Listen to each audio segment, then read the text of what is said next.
तो hello everyone, कैसे हैं सब लोग। वेलकम टू माय चैनल फिल्मी ज़िंदगी। तो दोस्तों, आज मैं जिस मूवी की एक्सप्लेनेशन करा रही हूँ उसका नाम है बर्निंग ब्राइट, जो कि 2010 में रिलीज़ हुई थी। मूवी की शुरुआत होती है तो हमें एक आदमी दिखाया जाता है जिसका नाम होता है जॉनी। वो वहाँ दूसरे आदमी से मिलने आया होता है क्योंकि उसे उस आदमी से एक टाइगर लेना होता है। अब जब वो दूसरा आदमी जॉनी से मिलता है तो वो उससे पूछता है कि क्या तुम्हारे पास परमिशन लेटर है। इस पे जॉनी उसे अपना परमिशन लेटर दिखा देता है। फिर वो आदमी उसे वो केज दिखाता है जिसमें वो टाइगर रखा हुआ होता है। दरअसल जॉनी एक एनिमल सफारी बना रहा होता है, इसीलिए उसे वो टाइगर चाहिए होता है। अब टाइगर को देखने के बाद जॉनी उस आदमी से ये पूछता है कि क्या ये टाइगर ट्रेंड है या नहीं। उस पर वो आदमी कहता है कि ये टाइगर ना तो पहले किसी सर्कस में मौजूद था और ना ही इसे ट्रेन किया गया है। इस पे जॉनी कहता है कि मुझे तो एक ऐसा टाइगर चाहिए था जो कि काफ़ी ट्रेंड हो और लोग उससे देखकर काफ़ी डर जाएं, और ये टाइगर तो ट्रेंड भी नहीं है, इसीलिए मैं तुम्हें इसके कम पैसे दूंगा। इसी बात पर वो आदमी कहता है कि इस टाइगर ने कुछ देर पहले एक घोड़े को खा लिया था और वहीं खड़े खड़े 300 लोगों को भी डरा गया था। ये सब सुन के जॉनी डिसाइड करता है कि वो टाइगर ले लेगा। अब जैसे ही जॉनी जाने वाला होता है तो वो आदमी जॉनी को बताता है कि इस टाइगर ने 2 हफ्ते से कुछ भी नहीं खाया है। वो उसे आगाह कर रहा होता है कि ये टाइगर कितना ज़्यादा खतरनाक है, और वो जॉनी से भी कहता है कि वो इस टाइगर से दूर रहे। लास्ट में वो आदमी जॉनी को टाइगर का पिंजरा बदलने का तरीका भी बता देता है और फिर वहाँ से जॉनी चला जाता है। फिर अगले सीन में हमें एक लड़की दिखाई जाती है जिसका नाम होता है कैली। वो अपने भाई के साथ होती है और ये भी बताया जाता है कि जॉनी जो होता है वो इनका स्टेप फादर होता है और ये दोनों उसके साथ ही रह रहे होते हैं। चूँकि केली अकेले ही अपने भाई का ख्याल रख रही होती है, लेकिन अब उसे कॉलेज भी जाना होता है, इसीलिए वो ये डिसाइड करती है कि वो अपने भाई को एक केयर सेंटर में छोड़ देगी। अब उसे जाना भी होता है और वो अपने भाई को गुड बाय बोलती है। जैसे ही केली वहाँ से जाने वाली होती है, उसका भाई काफ़ी ज़्यादा दुखी हो जाता है। वो रोने लगता है और काफ़ी चिल्लाने भी लगता है।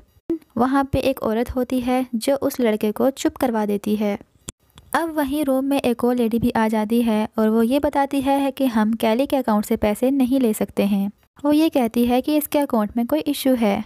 फिर यहाँ कैली को ये पता चल जाता है कि उसके अकाउंट में जितने भी पैसे होते हैं वो जॉनी ने निकाल लिए होते हैं, यानी अब कैली के अकाउंट में कोई भी पैसे नहीं होते हैं। दूसरी तरफ हमें जॉनी को दिखाया जाता है जो कि उस टाइगर को लेकर घर आ जाता है। घर पे काफ़ी सारे वर्कर्स होते हैं जो जॉनी का इंतज़ार कर रहे होते हैं। फिर दिखाया जाता है कि उस टाइगर ने एक आदमी की उंगली काट ली होती है। उससे उस आदमी की उंगली काफ़ी ज़्यादा ज़ख्मी हो जाती है। फिर जॉनी उस वर्कर को वहाँ से जाने का कहता है और ये कहता है कि जाकर तुम डॉक्टर को दिखाओ, और फिर जॉनी उसे कुछ पैसे भी दे देता है। वहीं पे हम घर के बाकी वर्कर्स को भी देखते हैं जो घर की सारी खिड़कियों को सील कर रहे होते हैं। फिर वहाँ पर कैली और उसका भाई भी आ जाता है। वहाँ कैली जॉनी से पूछती है कि तुमने मेरे अकाउंट से सारे पैसे क्यों निकलवा लिए। इस पर जॉनी कहता है कि तुम्हारी माँ के बनने के बाद सारे पैसे मेरे होते हैं। दरअसल होता यूँ है कि कैली की माँ ने मरने से पहले कोई भी वसीयत नहीं दी होती है, इसीलिए सारे पैसे जॉनी के अकाउंट में ट्रांसफ़र हो जाते हैं। दिखाया जाता है कि कैली जॉनी के पास जाती है और उसे कहती है कि मुझे मेरे भाई के इलाज के लिए कुछ पैसे चाहिए। फिर उस पर जॉनी कहता है कि मेरे पास जितने भी पैसे थे मैं उन पैसों से ये टाइगर ख़रीद के ले आया हूँ। कहता है कि अब मेरे पास कोई भी पैसा नहीं है। अब कैली ये बात अच्छे से जान रही होती है कि अगर इस इंसान के पास पैसे हुए भी तो ये मुझे नहीं देगा और ना ही ये अपने भाई को इस इंसान के पास छोड़ सकती है। फिर कैली अपने प्रोफेसर को कॉल करती है और उनसे ये पूछती है कि क्या मैं अभी भी अपने सेमेस्टर को कैंसिल करवा सकती हूँ। जिस पे प्रोफेसर उसे कहते हैं कि कैली तुम ऐसा बहुत बार कर चुकी हो और अगर तुमने इस बार ऐसा किया तो मैं तुम्हारी स्कॉलरशिप को रुकवा दूंगा। अब ये सब सुनकर कैली डिसाइड करती है कि वो ऐसा नहीं करेगी और प्रोफेसर से भी ऐसा ही कहती है कि आप ऐसा कुछ नहीं करेंगे। वो अपने सेमेस्टर को और आगे नहीं करवाएगी। इसके बाद दिखाया जाता है कि कैली अपने भाई को सोने के लिए भेज देती है और वो खुद भी सोने चली जाती है। फिर रात में कैली को एक सपना आता है जिसमें वो ये देखती है कि वो अपने भाई को मार रही होती है। ये सब देखकर कैली काफ़ी डर जाती है और जाग जाती है। वहीं हमें दिखाया जाता है कि बाहर बहुत ज़्यादा तूफान था और वहाँ पे एक आदमी जिसका चेहरा नज़र नहीं आ रहा होता है, लेकिन वो टाइगर को घर के अंदर छोड़ देता है। उधर कैली को जो डरावना सपना आया था तो वो उठकर अपने भाई को देखने जाती है। वो देखती है कि उसका भाई तो आराम से सो रहा होता है। फिर वो वहाँ से वापस आती है और रास्ते में एक नोट देखती है जिस पे कुछ लिखा हुआ होता है, जो कि जॉनी ने वहाँ लगाया हुआ था और जिस पर उसने लिखा हुआ था कि वो स्टोर में जा रहा है। उसके बाद फिर कैली फ्रिज से पानी लेने के लिए जाती है, लेकिन जब वो वहाँ से पानी लेने जा रही होती है तभी वो सीढ़ियों पे खड़ी एक टाइगर को देखती है जो कि उसके घर के अंदर होता है। उसे देखकर कैली काफ़ी ज़्यादा डर जाती है और चुपके से वहाँ से निकलकर रूम में जाकर दरवाज़ा बंद कर देती है। अब कैली ये सोचती है कि वो किसी भी तरह करके इस घर से बाहर निकल जाए। फिर वो सोचती है कि वो खिड़की के सहारे यहाँ से बाहर निकल जाएगी और वो वहीं खिड़की को चेक करने भी जाती है, लेकिन घर की सारी खिड़कियाँ तो जॉनी ने सील करवा दी थी। सारी खिड़कियां बंद होती हैं और उनके आगे बोर्ड लगा दिया जाता है। फिर वो अपना फ़ोन ढूंढने लगती है, लेकिन उसे आसानी से फ़ोन भी नहीं मिल रहा होता है वहाँ पर। फिर वो अपने घर के फ़ोन को देखती है, मगर वो चल नहीं रहा होता क्योंकि तूफ़ान काफ़ी ज़्यादा होता है। इसके बाद कैली जाकर अपने भाई को देखती है जो कि अपने रूम में नहीं होता है।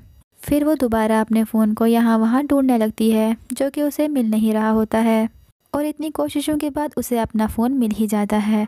फिर वो हेल्पलाइन नंबर पर फ़ोन करती है, मगर तूफ़ान इतना ज़्यादा होता है कि कोई भी कॉल नहीं जा रही होती है।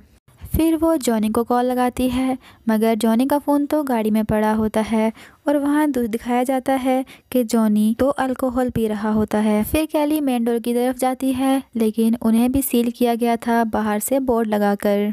फिर वो दरवाजे पे खूब टांगे मारती है कि किसी तरह करके ये दरवाज़ा खुल जाए, मगर उसका शोर सुनकर टाइगर उसको फॉलो करने लगता है। फिर कैली फ़ौरन से बाथरूम की तरफ जाती है, मगर वहाँ पर भी टाइगर आ जाता है। बाथरूम में एक चिमनी होती है और कैली उसमें जाके छुप जाती है इससे पहले कि टाइगर बाथरूम के अंदर आता। चिमनी से कैली का फ़ोन नीचे गिर जाता है और टाइगर उस फ़ोन पर अपना पैर रखकर उसे तोड़ देता है। वहीं दिखाया जाता है कि डर के मारे कैली को काफ़ी पसीना आ जाता है और जैसे ही उसका पसीना नीचे गिरता है टाइगर उसका पसीना स्मेल कर लेता है और इस सब से टाइगर को पता चल जाता है कि लड़की चिमनी के अंदर ही है।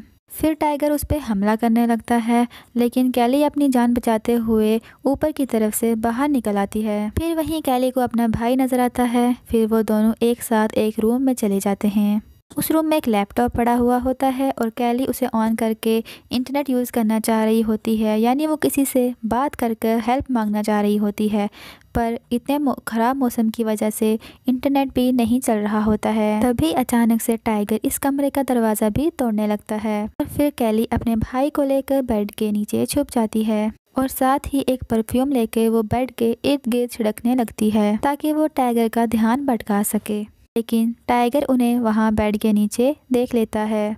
टाइगर इन पर हमला करने की कोशिश कर रहा होता है और वो खुद भी बेड के नीचे आने की कोशिश करता है, मगर ये दोनों बेड के दूसरी साइड से निकलकर किचन की तरफ भाग जाते हैं। किचन में कुछ गोश्त पड़ा हुआ होता है। उस गोश्त में कैली कुछ दवाइयाँ मिलाकर इधर उधर फेंक देती है।